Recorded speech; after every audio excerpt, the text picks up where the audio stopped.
ಎಲ್ಲ ವಿದ್ಯಾರ್ಥಿಗಳಿಗೆ Kannada act to teacher YouTube ಚಾನಲ್ಗೆ ಆತ್ಮೀಯವಾದ ಸ್ವಾಗತ. ಪ್ರಿಯ ವಿದ್ಯಾರ್ಥಿಗಳೇ, ಇವತ್ತಿನ ಈ ಒಂದು ವಿಡಿಯೋದಲ್ಲಿ ನಾವು ಶಿಕ್ಷಕರ ದಿನಾಚರಣೆಯ ಕುರಿತು ಮಹತ್ವದ ಭಾಷಣವನ್ನು ತಿಳಿದುಕೊಳ್ಳೋಣ.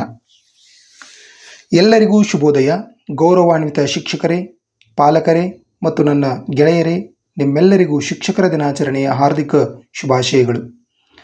ಶಿಕ್ಷಕರ ದಿನವನ್ನು ಭಾರತದಲ್ಲಿ ಪ್ರತಿ ವರ್ಷ ಸೆಪ್ಟೆಂಬರ್ 5ರಂದು ಆಚರಿಸಲಾಗುತ್ತದೆ. ಸರ್ವಪಲ್ಲಿ ರಾಧಾಕೃಷ್ಣನ್ ಅವರ ಜನ್ಮದಿನದಂದು ಶಿಕ್ಷಕರ ದಿನವನ್ನಾಗಿ ಆಚರಿಸಲಾಗುತ್ತದೆ. ಭಾರತದಲ್ಲಿ ಮೊದಲ ಶಿಕ್ಷಕರ ದಿನವನ್ನು 1962 ಸೆಪ್ಟೆಂಬರ್ 5ರಂದು ಆಚರಿಸಲಾಯಿತು.